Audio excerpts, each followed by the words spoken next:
La France attend. Après avoir voté 3 dimanches, elle attend son gouvernement. Et avec les résultats des législatives, nul ne peut dire aujourd'hui qui sera à Matignon pour succéder à Gabriel Attal et de quel bord seront ses ministres. Alors pour en parler ce matin, la tête de liste des LR au Parlement européen, réélu le 9 juin dernier, François-Xavier Bellamy, bonjour. Bonjour. Vous êtes également vice-président des LR. Alors à qui doit revenir Matignon selon vous ? Avant de répondre à cette question, je crois qu'il faut prendre un pas de recul pour prendre la mesure de la crise démocratique que notre pays traverse. Et cette crise démocratique, elle vient du fait que dans ces élections législatives, on a vu beaucoup de Français appelés à voter qui ont d'abord essayé de faire barrage, de voter contre ce qui leur paraissait le plus inquiétant. Mais on ne s'en sortira pas avec des votes contre. Il faut recréer un espoir, il faut recréer une alternative. Et on voit bien que c'est cette alternative, c'est cette alternance qui est bloquée. Les Français ont un immense besoin de changement. Ils veulent une réorientation profonde des politiques qui sont menées dans ce pays. Et moi, je crois profondément que ce changement, c'est une proposition politique de droite, sérieuse, raisonnable, renouvelée, qui peut l'incarner. Aujourd'hui, nous ne sommes pas en mesure, nous ne pouvons pas prétendre que nous avons gagné. Vous avez une soixantaine de députés ces à l'Assemblée nationale. Bien sûr, et nous avons tout à reconstruire. C'est avec beaucoup d'humilité que nous devons regarder la réalité de cette expression des Français. Mais ma conviction profonde, c'est que nous avons le devoir de reconstruire parce que si cette offre n'est pas présente, alors nous resterons dans ce blocage. Finalement, nous vivons les conséquences de cette crise politique qui précède le macronisme, mais qu'Emmanuel Macron a aggravé par la promesse du « en même temps ». C'était le grand engagement d'Emmanuel Macron en 2017, celui de la fin des clivages, celui de la fin du clivage droite-gauche. Moi, je crois, et je le vis tous les jours d'ailleurs au Parlement européen, je crois que la démocratie, c'est du pluralisme, c'est du clivage, c'est la reconstruction du désaccord intelligent, respectueux, raisonnable. C'est ce travail-là qui nous attend. Et c'est la raison pour laquelle, une manière de répondre à votre question, moi je crois qu'on doit, dans l'équation qui se construira au Parlement demain, refuser absolument le « en même temps », refuser la compromission. Les députés, les républicains qui ont été réélus dans un contexte extrêmement difficile et qui, avec beaucoup de courage, ont mené cette bataille pour une droite indépendante qui ne renonce pas à défendre ses couleurs, eh bien aujourd'hui ils le disent avec force à l'Assemblée nationale. Notre but n'est pas de chercher la compromission, la coalition, de chercher... Pas de compromis alors? Parce que Emmanuel Macron, il appelle à ça, il appelle au compromis, il appelle à ce que toutes les forces politiques, il n'y en a aucune qui est majoritaire, toutes sont minoritaires, il faut vous parler. Vous vous dites non, il faut que ce soit marqué. Il faut un gouvernement soit à droite, soit à gauche, c'est ça? Il faut de la clarté. La France a besoin de clarté, les Français ont besoin de clarté. On a vécu trop de confusion, trop de contradictions, trop de reniements qui ont abîmé profondément la politique. Et notre famille politique, elle aussi, elle a besoin de se reconstruire et elle se reconstruira, je l'ai toujours dit, dans la clarté et dans la cohérence. Nous ne sommes pas, évidemment, volontaires pour bloquer le pays, pour empêcher les choses d'avancer. Donc, ce que nous avons dit très clairement, c'est que nous sommes prêts à déposer sur le bureau de l'Assemblée nationale nos propositions de loi sur les sujets majeurs dont la France a besoin, sur la question de l'immigration, sur la question du pouvoir d'achat, avec la revalorisation du travail, parce que l'une des grandes crises de ce pays, c'est que la France qui travaille, qui a travaillé toute sa vie, n'arrive plus à joindre les deux bouts. Sur la question, évidemment, de la sécurité. Les enjeux sont forts, mais parlons quand même de la figure du Premier ministre, parce que ça détermine tout le reste. En fait, Bruno Retailleau, il demande aujourd'hui à un Premier ministre d'intérêt public. Qu'est-ce que ça peut être un Premier ministre d'intérêt public? Moi, je suis d'accord avec Bruno Retailleau quand il dit qu'une manière de s'en sortir serait de trouver, d'identifier, c'est la responsabilité du président de la République, mais d'identifier un Premier ministre qui soit au-dessus des partis politiques. Parce qu'aujourd'hui, on voit bien, d'une certaine manière, que, en effet, aucune formation politique ne peut prétendre revendiquer la victoire. Alors c'est qui? C'est une figure de la société civile? J'entends le nouveau Front populaire qui nous fait croire qu'il a gagné cette élection, mais c'est faux. La vérité, c'est que 75% des Français disent aujourd'hui, comme le montre d'ailleurs le résultat de dimanche dernier, ne pas vouloir d'un gouvernement du nouveau Front populaire. Mais c'est le nouveau Front populaire qui a le plus de députés aujourd'hui, 180. C'est plus que le groupe Ensemble et c'est plus que le groupe du Rassemblement national. Oui, mais ça n'est pas une majorité. Et pour gouverner, il faut une majorité. Et donc la vraie question aujourd'hui, et nous disons clairement avec les Républicains que, encore une fois, nous ne sommes pas là pour revendiquer des postes, des places. Nous n'avons aucune espèce d'intention de rentrer au gouvernement. Notre but n'est pas de chercher à négocier pour nous-mêmes. Et nous ne prétendons pas. Je crois qu'encore une fois, ce qui doit nous distinguer aujourd'hui, c'est l'humilité. Nous ne prétendons pas avoir gagné cette élection législative. Mais nous disons en revanche que, avec toute notre détermination, nous nous engagerons pour éviter que des forces minoritaires ne confisquent cette élection, et notamment pour éviter un gouvernement constitué de forces de gauche et d'extrême gauche qui abîmerait profondément le pays. Et c'est la raison pour laquelle, à la différence du Rassemblement national, dont on voit que sur ce sujet, comme sur d'autres, il est malheureusement d'une ambiguïté dangereuse, nous disons depuis le début que nous censurerons un gouvernement qui serait constitué par cette alliance de la gauche, parce que ça ne représente pas le pays. Sur la censure, vous allez censurer un gouvernement RN et vous allez censurer également un gouvernement de gauche, donc vous censurez à peu près toutes les forces qui peuvent aujourd'hui proposer un gouvernement. Non, encore une fois. Qu'est-ce que vous ne censurerez pas, en fait? Il faut trouver une équation qui permette d'avancer pour la France, et je crois qu'il faut repartir du contenu. Vous savez, les Français, je pense qu'ils ont le tournis d'entendre parler depuis des jours, des semaines maintenant de ces affaires de parti. La question qui compte le plus, c'est le résultat que les Français attendent des politiques qu'il faut mener. On a des urgences dans ce pays. Je citais tout à l'heure la question de l'immigration, la question de la sécurité, la question du pouvoir d'achat. Tout à l'heure, Dominique Seux, à votre micro, rappelait qu'aujourd'hui, nous avons dans ce pays 9 millions de pauvres. C'est de ça qu'il faut parler. On est prêts, nous, à porter à l'Assemblée nationale des propositions de texte, parce que c'est ça qui compte. C'est ça qui doit faire la proposition d'une force politique parlementaire. Alors c'est qui nous? Parce que la droite, on s'y retrouve plus très bien aujourd'hui. Il y en a quand même beaucoup de nuances, après ce qui s'est passé avec Éric Ciotti. Combien il y a de nuances à droite? Est-ce que vous vous reparlez aujourd'hui? Non mais nous sommes absolument unis avec les députés, les Républicains qui ont été élus dans cette élection législative particulièrement difficile, en ayant défendu les couleurs, la parole d'une droite indépendante, une droite qui assume ses convictions, une droite qui a refusé de baisser pavillon et de se compromettre encore une fois par des accords d'appareil qui n'avaient pas de sens.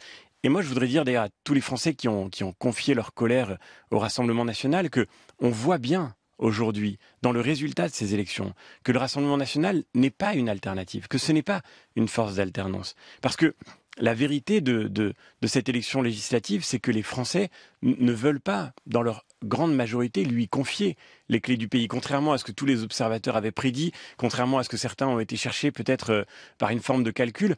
Non, et cette élection, elle montre plus que jamais. C'est peut-être paradoxal, évidemment, j'ai conscience que c'est difficile de le dire, mais cette élection montre plus que jamais qu'on a besoin de reconstruire un vrai clivage droite-gauche, un clivage clair, assumé, cohérent. Encore une fois, comme on le vit dans la plupart des pays européens. Chez nos voisins, moi je le vois tous les jours dans le travail que nous faisons à Bruxelles, à Strasbourg. Depuis l'élection européenne, je suis au Parlement européen tous les jours pour faire entendre la voix des Français, comme je m'y étais engagé avec les élus de notre délégation. Eh bien, chez nos voisins européens, on le voit bien, c'est aujourd'hui des forces de droite gouvernementales qui reprennent partout leurs responsabilités, qui sont aujourd'hui en responsabilité ou qui sont sur le point de réunir une majorité, comme en Espagne, en Allemagne.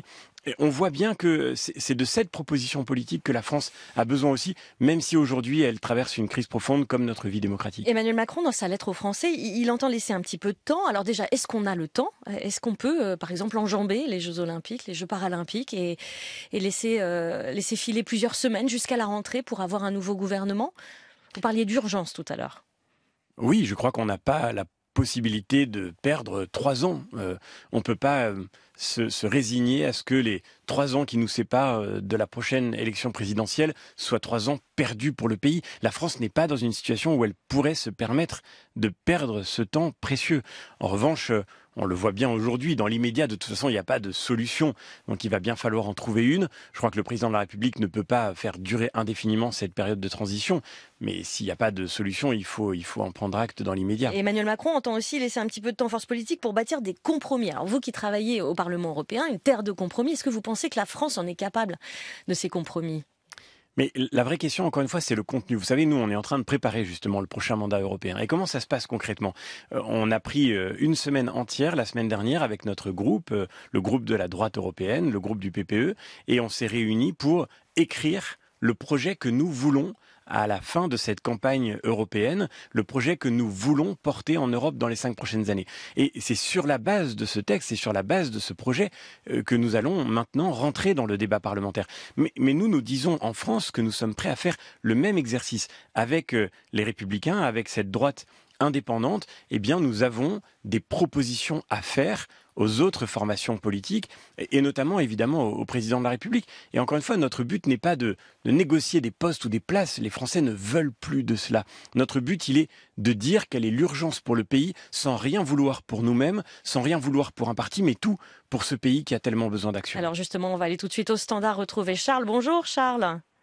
Oui, bonjour France Inter, bonjour M. Bellamy. Posez votre question. Bonjour. En fait, ce qui m'a fait tilter, c'est dès le début de l'entretien, M. Bellamy, il disait que la France avait besoin d'une alternance à droite, mais franchement, depuis 7 ans, la politique, elle est clairement à droite. La flexibilisation du marché du travail, la loi immigration, la réforme des retraites, 80% des lois, vous auriez pu les voter au LR. Est-ce que c'est pas qu'une question de boutique, en fait ? Moi, je suis en désaccord absolu avec vous, Charles, sur le diagnostic. La vérité, c'est que je crois que depuis 2012, la France n'a pas réellement connu d'alternance.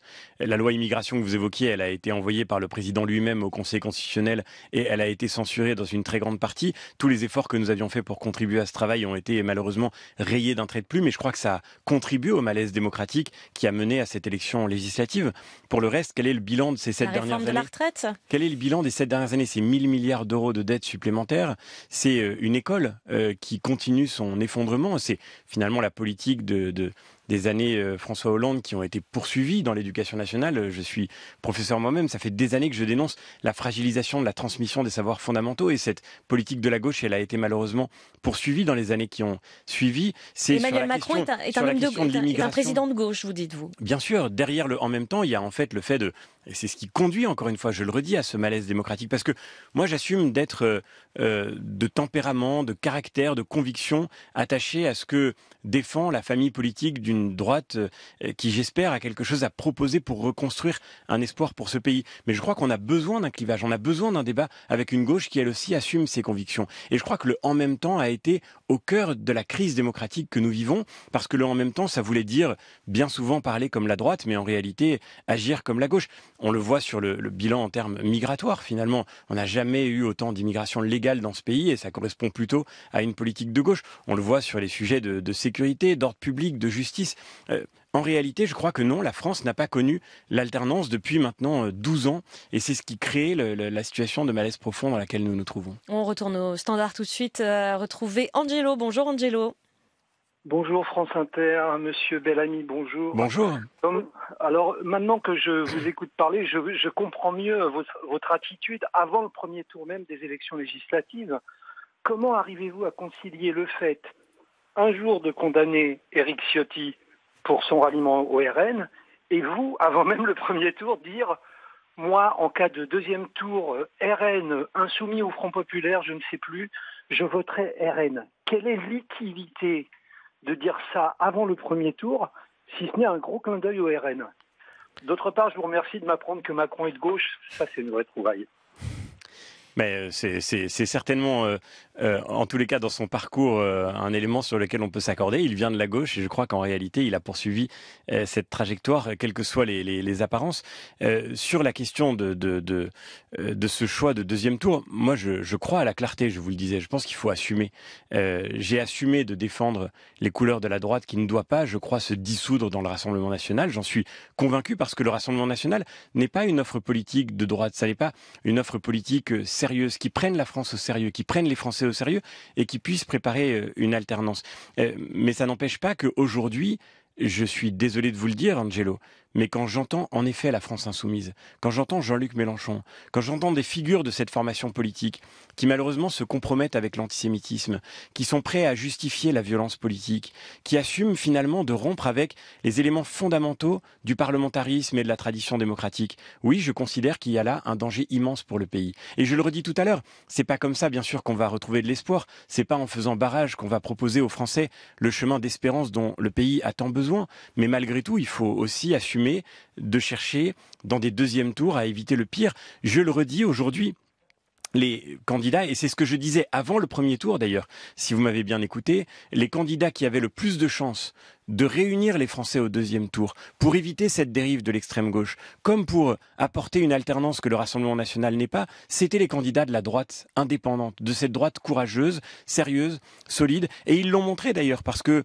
alors qu'on promettait à ce groupe parlementaire, le groupe LR, une disparition totale dans cette élection, ils sont en réalité revenus plus nombreux qu'avant à l'Assemblée nationale. Une Et moi, soixantaine de députés. je voudrais leur dire mon admiration pour le combat qu'ils ont mené à ces parlementaires, à ces candidats des Républicains qui ont assumé de s'engager avec beaucoup de courage et de détermination dans une élection que tout le monde leur promettait perdue d'avance et qui ont montré que les Français, en réalité, savaient leur faire confiance pour le travail qu'ils mènent tous les jours. Mais à propos des Insoumis, Marine Le Pen a promis hier que le RN censurerait tout gouvernement comprenant des ministres issus de la France Insoumise ou des écologistes. Donc vous dites la même chose, vous êtes sur la même ligne que Marine Le Pen. Alors, la différence, c'est que moi, je n'ai rien compris à ce que dit le Rassemblement national.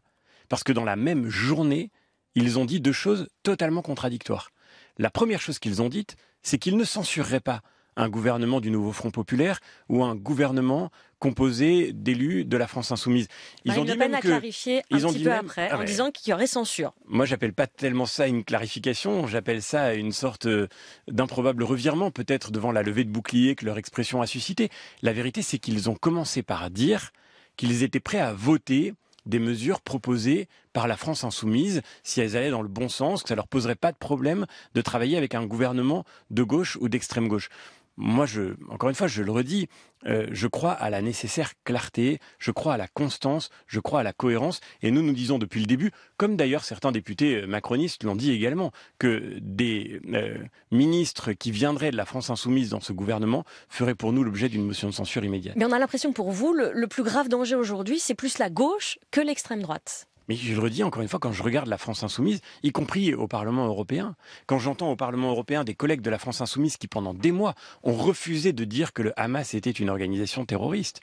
Pardon, mais oui, on ne peut pas dire qu'on défend la République contre la montée de l'antisémitisme et fermer les yeux sur cette dérive de la France Insoumise. Et j'observe d'ailleurs que la gauche qui reconstruit une offre politique décente et capable de réunir de l'autre côté de la Manche, c'est une gauche qui a choisi avec beaucoup de détermination de rompre avec cette dérive de l'antisémitisme, de rompre avec la démagogie. Et je crois malheureusement qu'aujourd'hui, la gauche française ne prend pas ce chemin-là. Laurent Wauquiez, c'est l'avenir de la droite républicaine aujourd'hui ? Moi, je suis très admiratif du choix qu'a fait Laurent Wauquiez de s'engager dans cette élection législative. Il était président de région, il aurait pu rester à distance, regarder la situation. Il a choisi de s'engager, de prendre ce risque. À l'époque, il y a 3 semaines, c'était évidemment dans une situation extrêmement difficile et c'était un pari extrêmement courageux. Il est président il revient du à groupe l'Assemblée nationale. LR. On a de la chance d'entendre sa voix, elle va compter. Et comme président de groupe Les Républicains à l'Assemblée nationale, il va jouer un rôle déterminant. Alors, il a changé le nom, ça s'appelle maintenant la droite républicaine. Qu'est-ce que vous en pensez de ce nom ? Mais je vous le redis, moi, je suis parfaitement d'accord avec cette évolution parce qu'elle dit finalement la nécessaire clarté retrouvée. Encore une fois, la démocratie, c'est un clivage, c'est du pluralisme. Et je crois qu'il faut aimer à nouveau ce pluralisme. Il faut retrouver la jubilation d'un désaccord respectueux, intelligent, construit. Il y a dans ce pays, il y a une gauche qui assume ses convictions, mais il faut qu'il y ait aussi une droite qui assume d'avoir une proposition à faire au pays, d'être la promesse que la France attend pour pouvoir se reconstruire.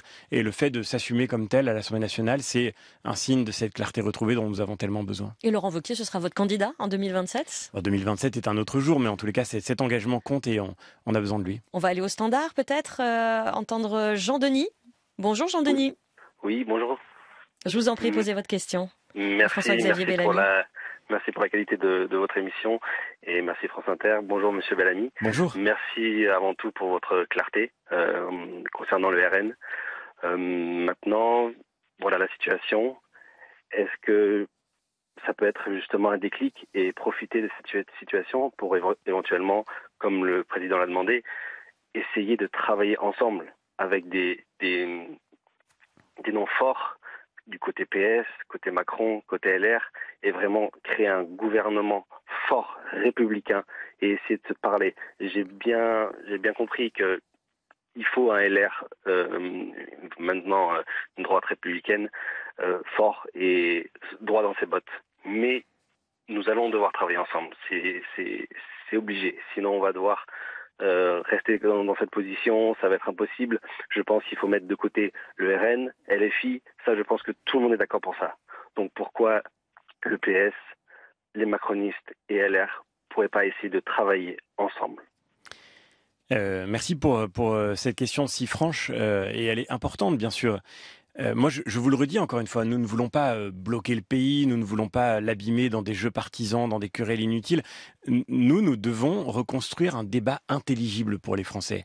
Et donc, ce que nous disons, c'est que nous sommes prêts, encore une fois, à mettre sur la table des propositions de textes, des propositions de loi. Et ensuite, charge à chacun de se déterminer. C'est ce qu'on fait, encore une fois, je le redis tous les jours aussi dans le travail parlementaire européen. Mais je ne crois pas qu'on sauvera le pays en prolongeant et en aggravant le en même temps. Ce qui nous a mis dans cette situation aujourd'hui, c'est la confusion, c'est le en même temps. Il faut sortir au contraire du en même temps. C'est ce que les Français nous demandent. Il faut retrouver de la clarté. Et ça veut dire que on peut pas imaginer essayer de faire des compromis au prix de cette nécessaire transparence d'une offre politique qui doit se reconstruire maintenant sur des bases qui soient claires. Et je le redis, nous ne demandons rien pour nous-mêmes, nous ne voulons rien pour un parti, nous voulons tout pour le pays et tout pour cette clarté retrouvée dont la France a tellement besoin. C'est bien compris. Merci beaucoup François-Xavier Bellamy d'avoir été l'invité de la matinale de France Inter. Bonne journée à vous. Merci.